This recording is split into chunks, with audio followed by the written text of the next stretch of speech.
Hey, so even though I'm convinced that J.S. Bibbins only copied someone else's work from a daguerreotype and created my CDV, because it doesn't match his background, it doesn't match his lighting, it's not good enough quality to match his quality of his finished product, if that makes sense.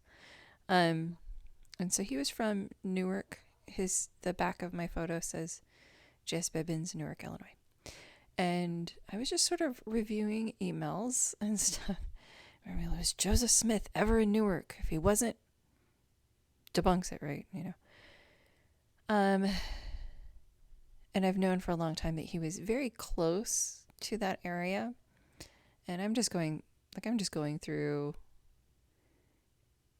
these different discourses and everything. And so Amboy, Illinois, really isn't very far from there. So Amboy, we've got like this one journal entry. So I knew that he had gone there with Emma. Her sister Elizabeth had lived there, and then married name was then Wasson, and then her son came and lived with Emma and Joseph, and so they were over there and visiting, and then he got arrested.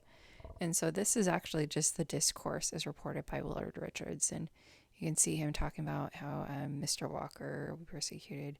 So Winnett Dixon, he refused an interview, a lawyer, and these notes are really all over the place during my life. Gray-haired man, illegible. Mr. Walker had lawyers enough for him to Wilson.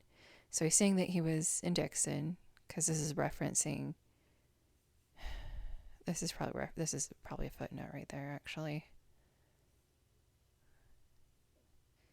Said he was not afraid of a later description. Joseph Smith arrest identifies the man as John Dixon, founder of Dixon, Illinois, Chase Township, Amboy.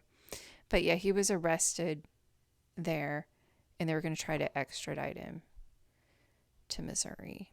And so he talks about being at Dixon. And so as you look at this, you can see he'll start mentioning Papa, and Ottawa. There's Newark. Pretty darn close. I don't think he's getting his photo taken while he's getting arrested here. Maybe he says that then they went to Ottawa, 32 miles. So going from Dixon,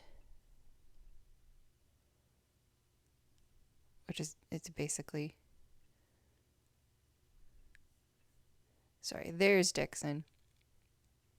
Talked about Papa, and then Ottawa. And then there's Newark. So really close at that visit. And so you'll see, like, here's Newark, where my picture was printed in the 1860s. And Joseph Smith III ended up moving here, but this was called Georgetown for a while. And for a long time, they continued to call it Georgetown. It says that in newspapers. And so Joseph Smith III was always talking about where my picture's printed. He was just always calling it its founding name, not the new name. So here's one example. So we know in 1843 he was very close. That he really was physically close. I've never talked about that because I'm just like, well, I just don't think J.S. Bibbins sat down with Joseph Smith Jr. and took his photo. He sat down with a daguerreotype of Joseph Smith Jr. and took a photo of the daguerreotype of Joseph Smith, if that makes sense, which is what was also done with Emma Smith's daguerreotype. Hers turned almost completely black. So again, we can imagine what happened to Joseph's. And yeah, so there really aren't a lot more references to that.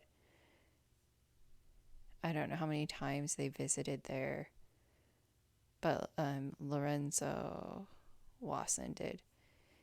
And he joined the church, and his whole family he lived in Amboy, and his parents, and then he ended up going back, and he only lived like 10 years after the Exodus, and he didn't follow the saints, so that was kind of sad to read that today, but I wouldn't want to go to Utah either, so anyway.